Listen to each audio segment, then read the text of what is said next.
शिक्षिकेच्या घराला आग लागल्याने विरारमध्ये 12वी कॉमर्सच्या उत्तरपत्रिका जळाल्याची घटना समोर आली आहे आणि सोशल मीडियावर याचा व्हिडिओ व्हायरल झाल्याने संतापाची लाट उसळल्याचे दिसून येत आहे।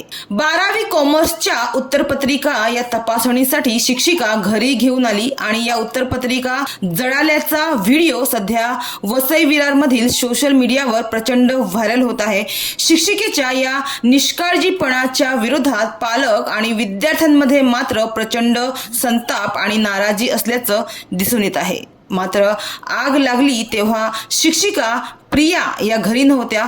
शिक्षिकेचं घर बंद असताना अचानकच शॉर्ट सर्किट झाला आणि आग लागली अशी माहिती समोर येत आहे। मात्र शेजाऱ्यांनी अग्निशामक दलाला ही माहिती दिली, त्यानंतर ही आग विझवण्यात आली।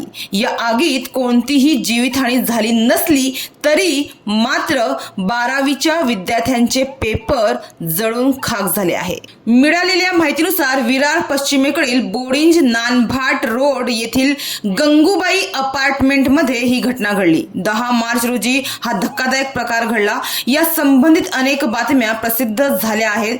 मिळालेल्या माहितीनुसार शिक्षिकेने या उत्तरपत्रिका तपासण्यासाठी घरी नेल्या होत्या। मुळात असे करण्यास परवानगी नाही। उत्तरपत्रिका या शाळेमध्येच तपासण्यात यावे असे नियम आहे, तरी त्या घरी नेल्याने या शिक्षिकेवर कारवाई होणार आहे। घरात लागलेल्या या आगीमध्ये विद्यार्थ्यांच्या उत्तरपत्रिकांचे मोठ्या प्रमाणात नुकसान झालं आहे, त्यामुळे त्या विद्यार्थ्यांच्या भवितव्यावर प्रश्नचिन्ह उपस्थित झाले आहे। माहितीनुसार या आगीमध्ये 175 उत्तरपत्रिका जळून खाक झाल्या आहेत। या आगीत उत्तरपत्रिकेचा संपूर्ण गठ्ठा जळून खाक झालाय। आता याच्यावर शासन काय पाऊल उचलणार आणि त्या विद्यार्थ्यांच्या झालेल्या नुकसानाची कशी भरपाई करण्यात येईल याकडे सगळ्यांचे लक्ष लागून आहे।